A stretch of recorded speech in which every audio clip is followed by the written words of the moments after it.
Shalom, apa kabar saudaraku sekalian? Kiranya kasih Tuhan Yesus senantiasa menyertai kita semua.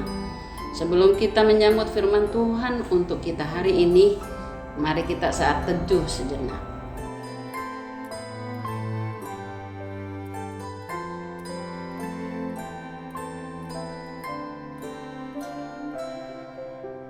Amin.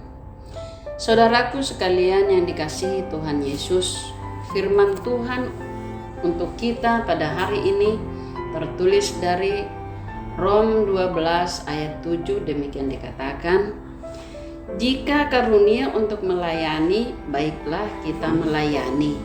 Jika karunia untuk mengajar, baiklah kita mengajar. Talenta dalam kamus KBBI diartikan sebagai pembawaan seseorang sejak lahir, atau dapat diartikan juga bakat yang telah dianugerahkan sejak lahir. Setiap manusia dilahirkan tentu memiliki perbedaan satu dengan yang lainnya.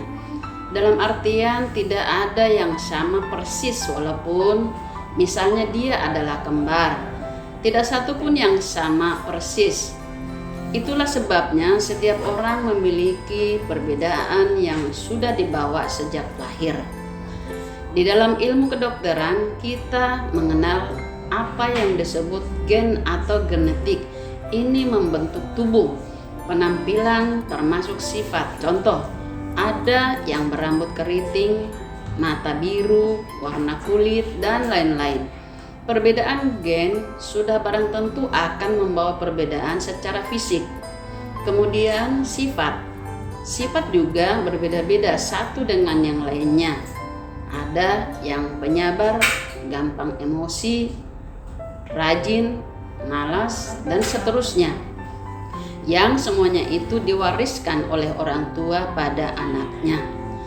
Talenta diartikan sebagai anugerah yang diberikan Allah sejak lahir. Tidak dapat diganti, tidak dapat dipindahkan ke orang lain, dan tidak ada yang sama. Bagi saya, talenta itu ibarat pemberian yang rahasia dari Sang Pencipta bagi umat manusia. Memang benar orang tua mewariskan gen yang datang dari percampuran gen ibu dan ayah kepada anaknya. Namun talenta adalah karunia dari Tuhan kepada manusia. Oleh karena itu dikatakan dalam surat Rasul Paulus dalam Roma 12 ayat 7, bagaimana kita menggunakan talenta atau karunia yang telah diberikan kepada manusia. Lalu penekanan yang lebih utama sebenarnya adalah bagaimana kita menggunakan karunia itu agar berguna bagi orang lain. Bagaimana karunia itu dapat kita lebih mengembangkan lagi sehingga dapat memberikan dampak bagi sesama. Hal ini lebih penting menjadi catatan dalam surat Rasul Paulus ini.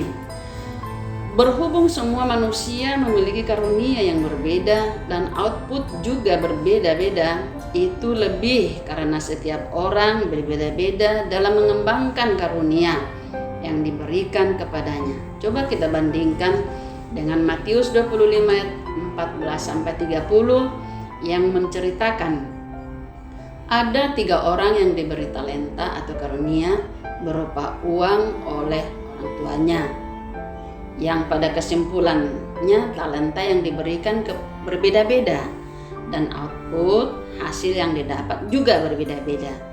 Rasul Paulus bukan bermaksud mengkotak-kotakkan manusia sesuai talenta atau karunia yang diterimanya. Dalam surat ini Rasul Paulus lebih mengarahkan bagaimana talenta atau karunia yang diberikan itu dipergunakan untuk melayani Tuhan Allah, agar talenta atau karunia yang diterima menjadi pujian dan hormat kita kepada Tuhan Allah. Sebab apa yang diberikan Tuhan adalah juga kita pergunakan untuk memuliakannya. Amin.